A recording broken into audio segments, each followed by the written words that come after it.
Donc j'appelle notre grand témoin entreprise, Frédéric Van Hens, qui est le directeur général de Veolia France. Alors on va faire un duo en fait. Je vais poser des questions à Frédéric. Comment voulez-vous on s'installe ici?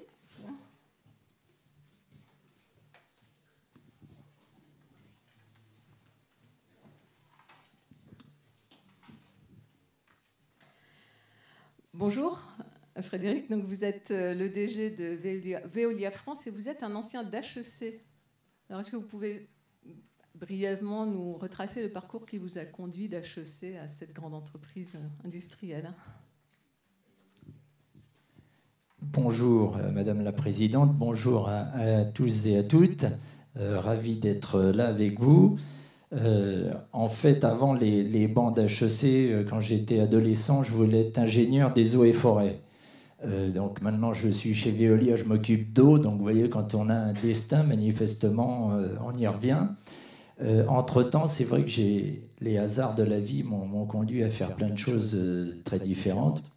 J'ai fait HEC, option entrepreneur à l'époque.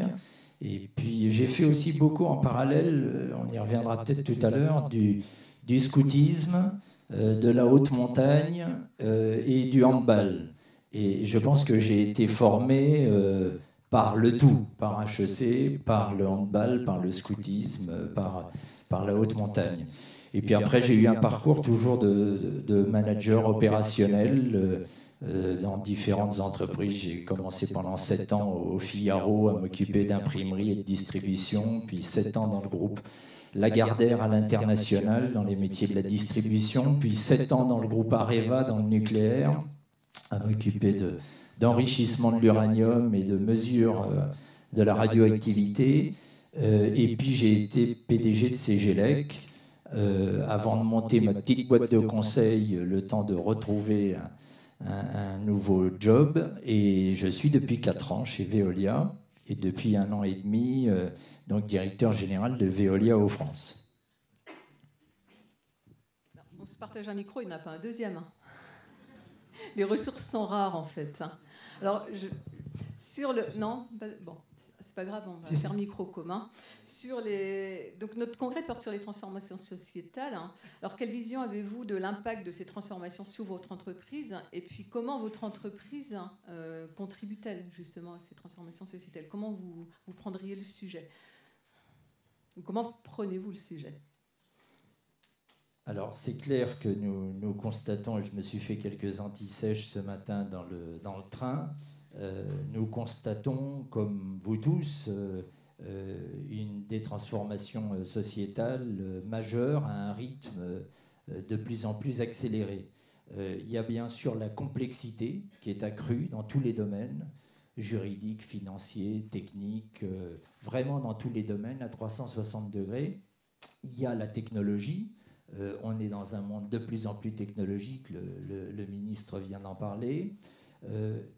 On constate aussi que les organisations humaines de type pyramidal classique sont de plus en plus inadaptées à justement traiter cette complexité et impliquer les personnes.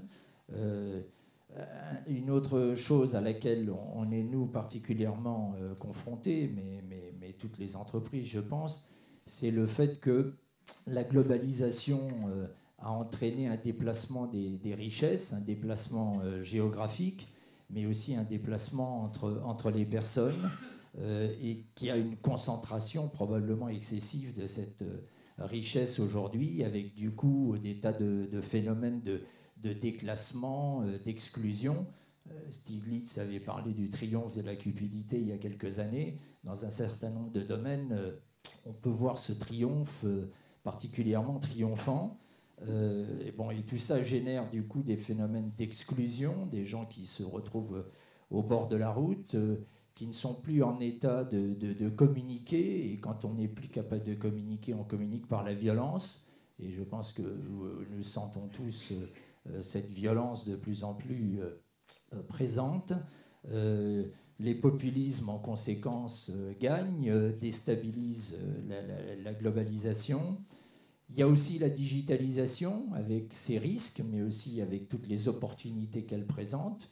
Le ministre en parlait. Moi, je pense que la digitalisation est une chance parce qu'elle devrait permettre de mettre la bonne information au bon endroit, au bon moment, et donc de re-responsabiliser les personnes, de leur redonner un rôle. Et puis, dernier bouleversement majeur, c'est le changement climatique, qui a aussi beaucoup de conséquences. Alors nous, Veolia, nous sommes un leader mondial dans les métiers de l'environnement. Vous savez qu'on est dans l'eau, que ce soit l'eau potable, l'assainissement, le grand cycle de l'eau. On est dans le domaine de la valorisation des déchets, et également dans le domaine de l'énergie. Donc évidemment, on est au cœur de tous ces bouleversements et on essaye d'apporter à notre modeste échelle quelques solutions, quelques clés. Alors, dans le domaine de nos métiers, en cherchant, notre motto, c'est ressourcer le monde, donc essayer de trouver des solutions durables, de voir les déchets comme des ressources, de gérer l'eau au mieux, et le changement climatique induit une pression de plus en plus importante sur l'eau, donc il y a des tas d'enjeux autour de ça. Et puis, bien entendu, on a aussi un rôle particulièrement important parce qu'on est souvent, pour utiliser l'ancien terme, délégataire de services publics. Et donc je pense qu'on a un rôle particulièrement important dans le fait de chercher à réinventer un nouveau modèle de relation entre le public et le privé. Il y a eu un peu une guerre de tranchées public-privé. J'ai tendance à dire que c'est une guerre du XXe siècle, qu'on est maintenant au XXIe siècle depuis presque 20 ans, et qu'il est temps de passer à autre chose et d'arriver à réinventer un nouveau mode de relation entre le public et le privé. Donc oui, on est au cœur, on sent de toutes parts tous ces changements sociétaux et on essaye de les accompagner et de réagir en conséquence.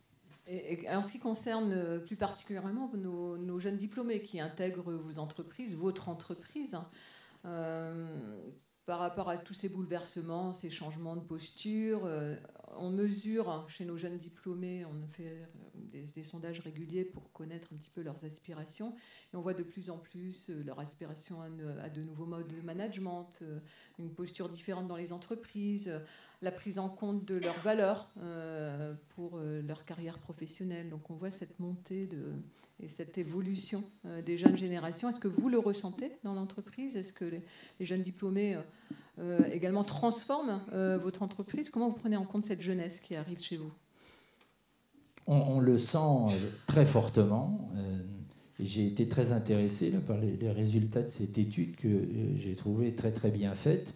Effectivement, je pense que ça dégage des tendances très fortes sur les attentes de modes de management différents, de collaboratifs, de management qui donnent du sens, qui recréent de la confiance, qui réimpliquent les personnes. Et puis j'ai été très frappé surtout par, quand vous voyez les chiffres, par le fait qu'il y a ce cri qui dit on veut du sens, on veut que ce que l'on va faire fasse sens. On veut être utile, on veut aider. Et ça, je pense que c'est très fort, que c'est formidable parce que ça prouve la justesse de sensibilité par rapport à cette analyse du monde de plus en plus complexe qui se transforme avec tous les bouleversements qu'on vient de rapidement évoquer et qui cache derrière, pour beaucoup de nos concitoyens, de nos clients, de nos consommateurs, une recherche éperdue de sens. Quel est le sens de ce que je vis, de ce que je peux faire au milieu de toute cette complexité? Donc oui, on le sent très fortement chez les jeunes que nous intégrons, notamment les jeunes issus des grandes écoles, mais à tout point de vue dans notre rôle social ou sociétal. Et je crois que clairement, il y a un besoin de changement de méthode de management dans les entreprises, et les jeunes diplômés nous y poussent. Il y a un besoin de subsidiarité. C'est-à-dire qu'au fur et à mesure des restructurations de ces 20-30 dernières années et de la financiarisation de l'économie, beaucoup d'organisations se sont centralisées, et en déshumanisant beaucoup de leurs processus, et du coup en déresponsabilisant beaucoup de gens aux différents niveaux de la pyramide. Donc il y a un besoin de subsidiarité, remettre au bon niveau les responsabilités, réimpliquer les gens. Et du coup, nous, on travaille beaucoup sur le concept de local, que j'avais appris aux États-Unis il y a quelques années, global et local. Évidemment, comment être de plus en plus locaux, comment être de plus en plus ancrés dans les territoires, comment donner du sens autour de soi, mais évidemment en même temps dans des politiques globales qui sont celles du monde globalisé dans lequel nous vivons. Et pour des grands groupes comme nous, comment redonner du sens pour chacun sur le terrain, et en même temps comment apporter ce qu'un grand groupe leader mondial peut apporter localement en termes de technologie et de compétences. Et du coup, pour ça, il faut clairement du collaboratif, il faut du transversal, il faut un management qui se transforme. Parce que comme on le dit toujours, hein, le poisson pourrit par la tête. Donc si les organisations fonctionnent mal, je considère que c'est que la tête fonctionne mal ou ne fait pas ce qu'il faut. Et je pense que les jeunes s'en rendent compte, ils nous mettent la pression, et c'est très sain.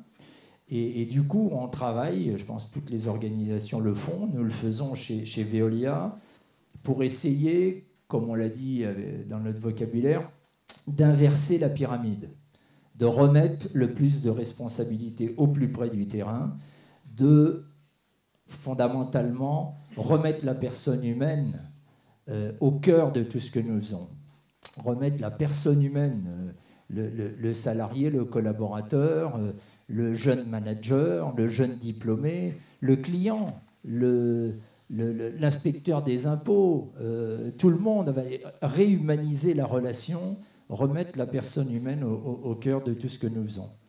Et là, en rebond de ce que disait le ministre Blanquer dans la vidéo, je pense que c'est effectivement ce couple technologie, complexité et humain qui est au cœur de toutes nos réflexions, de toutes vos réflexions, j'en suis sûr. Et le digital, à nouveau, ça peut être un risque, mais ça peut aussi être une formidable opportunité de réhumanisation. Parce que le digital, ça peut permettre de, je me répète, mettre la bonne information au bon endroit, au bon moment, et donc redonner à la personne, que ce soit un standardiste ou un opérateur ou un manager, de recontribuer comme il le souhaite, en ayant les informations nécessaires en main.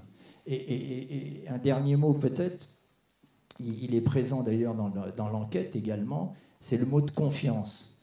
Et je pense qu'il est majeur parce que dans ce monde de plus en plus complexe, avec des bouleversements de plus en plus difficiles à appréhender, avec des processus de plus en plus durs, des réalités quotidiennes de plus en plus dures pour plein de personnes, on a glissé vers un monde de défiance.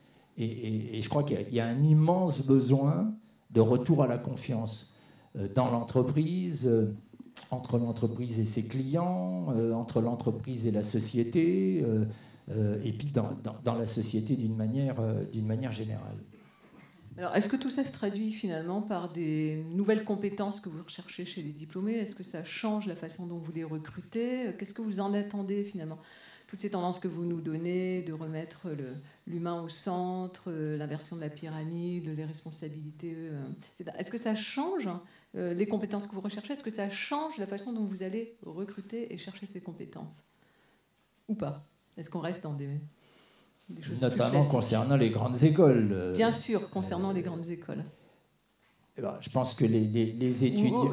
Ou les diplômés des grandes écoles parmi la diversité de recrutement que vous faites aussi, puisque bien sûr vous ne recrutez pas que des diplômés des grandes écoles. Mais qu'est-ce que vous recherchez en particulier ou pas? Je pense que les grandes écoles, et j'en suis issu, et ça m'a énormément apporté, et dans tous les jeunes que nous recrutons issus des grandes écoles, on recrute des jeunes de tout niveau, il y a une très bonne formation, des compétences très claires, de l'intelligence évidente, de l'ouverture, de la capacité d'organisation, de la capacité de travail considérable, et puis des compétences techniques de plus en plus pointues. Alors, moi j'ai 54 ans, donc ça fait plus de 30 ans que je suis sorti d'HEC. Ma fille aînée est en dernière année à l'ESCP, et c'est très intéressant parce que ça me permet de voir à quel point la scolarité en grande école a changé depuis mon époque. Et je vois à quel point il y a une recherche pour former techniquement de manière de plus en plus pointue dans des domaines de plus en plus nombreux. Et je pense que les jeunes qui sortent de grandes écoles aujourd'hui sont techniquement beaucoup mieux armés que nous ne l'étions il y a 20 ou 30 ans. Et par rapport au besoin de maîtriser la technologie. J'étais en train de bronzer, c'était... merci.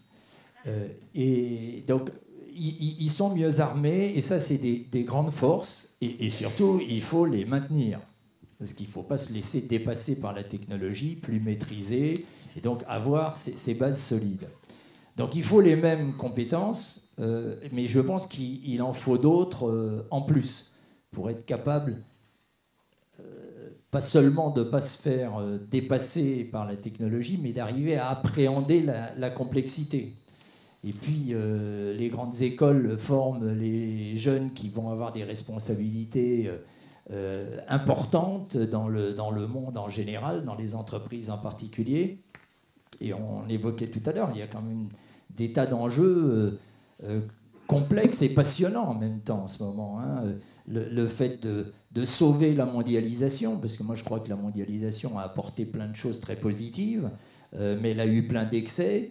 Retourner en arrière serait dramatique. Par contre, pour sauver la mondialisation, il faut certainement trouver un libéralisme apaisé. Il faut se tourner plus vers les pauvres et les exclus. Et ça, je crois que plein de grandes écoles ont des tas de programmes de ce point de vue-là, mais que dans la formation de nos jeunes, c'est quelque chose de très important. Et puis, sur les modèles de management qu'on évoquait tout à l'heure, je pense qu'il faut qu'on prépare ces jeunes à être de moins en moins managers et de plus en plus leaders. Parce que le manager, c'est celui qui contrôle, c'est celui qui est dans le pouvoir. Le pouvoir s'impose aux autres, se prend sur les autres. Le leadership, c'est un service aux autres. C'est donner une vision, essayer d'emmener les autres, de les motiver. Le leadership, il est dans l'autorité, alors que le management est dans le pouvoir. Et donc préparer nos jeunes à ça, comment le faire, c'est aussi les préparer à inverser les pyramides.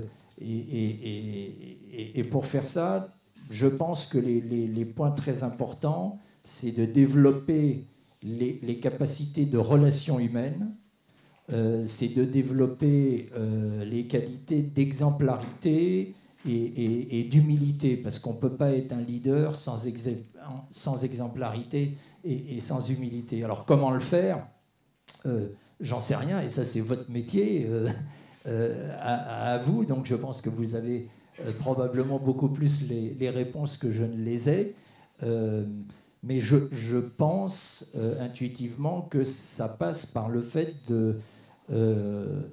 d'ajouter, et beaucoup d'écoles le font déjà, aux sciences dures, si je peux les appeler comme ça, toutes les sciences plus cognitives, les sciences sociales, humaines, tout ce qui tourne autour des valeurs, de la diversité, enfin tout ce qu'on appelait les humanités autrefois, et le terme est très beau en lui-même. Et fondamentalement, dans les jeunes, notamment issus des grandes écoles qui arrivent chez nous, moi ce que je leur dis souvent, je pense que ça rejoint ce que vous leur dites aussi, c'est soyez vous-même, soyez vous-même, apprenez la technique, apprenez à maîtriser tous les outils, ou quelques-uns des outils dont vous allez avoir besoin, mais surtout développez votre humanité. Soyez vous-même, soyez tourné vers les autres, soyez en situation de donner au monde et aux autres le meilleur de vous-même. Et de ce point de vue-là, on y travaille avec toute mon équipe beaucoup sur le concept de présence au présent. Et le ministre disait tout à l'heure corps et esprit. Je pense que toute personne est constituée de corps, esprit et cœur. Et pour être présent au présent, pour être à fond dans la relation avec l'autre, il faut être présent tout entier, cœur, corps et esprit. Et ça, c'est un problème que je vois beaucoup, à la maison comme en entreprise, c'est qu'aujourd'hui, on est souvent éclaté façon puzzle, et le corps est là, la tête est sur l'iPhone, le cœur, on voit dans les yeux qu'il est encore ailleurs, et du coup, on n'est plus dans l'interaction réelle, humaine, profonde, avec les gens qui sont autour de soi. Et c'est un des risques de la technologie, du digital, et je pense qu'il faut qu'on y prenne garde, parce que du coup, tout le monde est en permanence éparpillé, tout le monde est en permanence dans le coup d'après. Moi, je vois par exemple, j'ai eu beaucoup de mal à lutter contre le tsunami quotidien des emails. Si je travaille à mon bureau avec mon ordinateur et que je vois les emails qui arrivent, je suis sans arrêt en train de me programmer à faire et à répondre à l'email suivant. Donc maintenant, quand je veux travailler, je me mets à une table qui est très loin de mon ordinateur, très loin de mes smartphones. Bon, c'est un petit exemple, mais cette problématique de présence, et ça, chez les jeunes, je pense qu'on a un sujet à travailler pour les rendre présents au présent. Ça, c'est une formule que vous utilisez dans l'entreprise ou c'est votre formule ? Est-ce que concrètement, il y a des formations ou des sensibilisations sur ce sujet, ou c'est juste une analyse que vous portez, un regard sur votre entreprise ? C'est une analyse que je porte, mais on y a travaillé avec tous nos managers. Alors, formation, enfin, nous on travaille le sujet pour faire des tas de petits détails, pour faire des réunions sans table, parce que si on n'a pas de table, on ne peut pas poser les iPhones et on ne peut pas poser les ordinateurs. Donc on est déjà un peu plus présent. De ne pas avoir les smartphones en réunion, et puis de commencer les réunions par des tours de table pour que chacun rentre personnellement dans la réunion, de finir les réunions par un tour de table pour savoir si la réunion a été productive ou pas. Enfin, des tas de choses basiques, hein, du B à bas.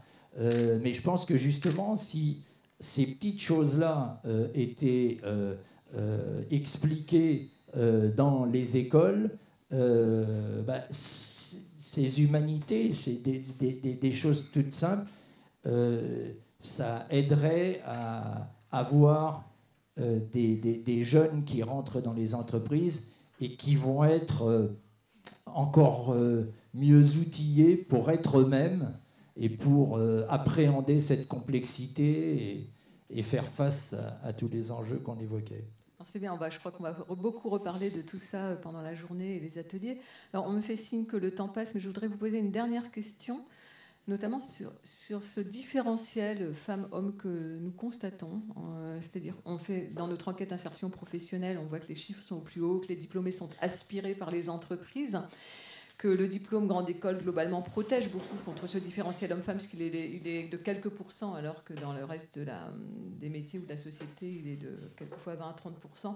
Bon, malgré tout, ce différentiel subsiste. Et est-ce que vous avez une approche ou un regard particulier sur la question de ce différentiel entre femmes et hommes, et notamment dans des positions de leadership? Vous parliez tout à l'heure de leadership versus management.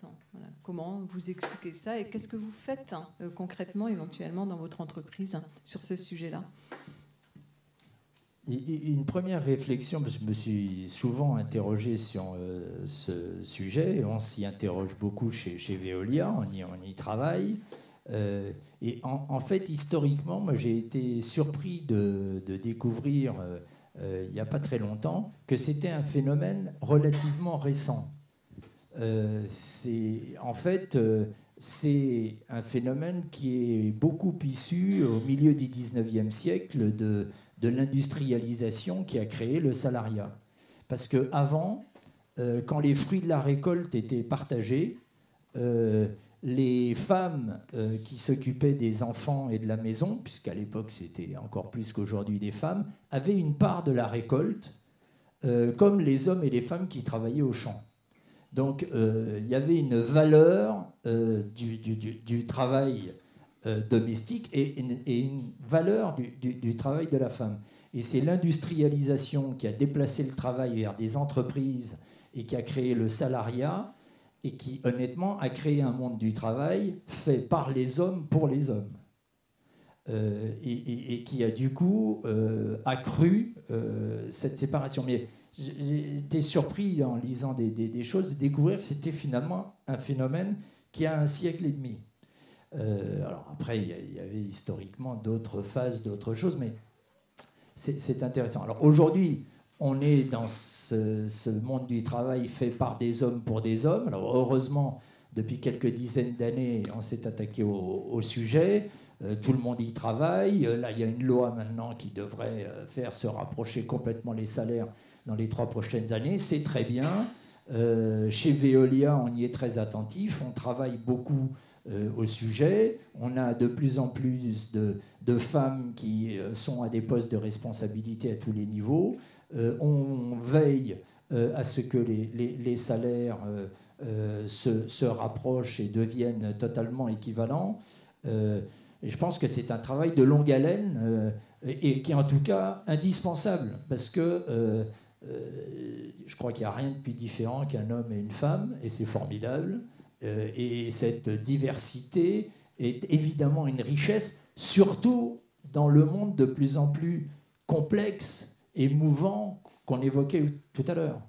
Et du coup, je pense que vu les attentes des jeunes, vu la complexité du monde et vu le besoin que tout le monde ressent, nous on met les mots passer de manager à leader, tout ça va aller dans le bon sens pour rééquilibrer les choses entre les hommes et les femmes.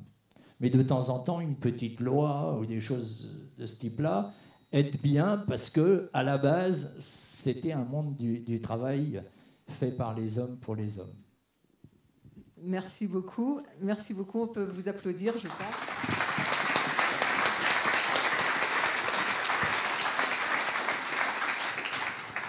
Attendez, on est un peu pressé par le temps, mais je laisse quand même la place pour des questions s'il y en a. Après, on aura une intervention de Boris Sirbet.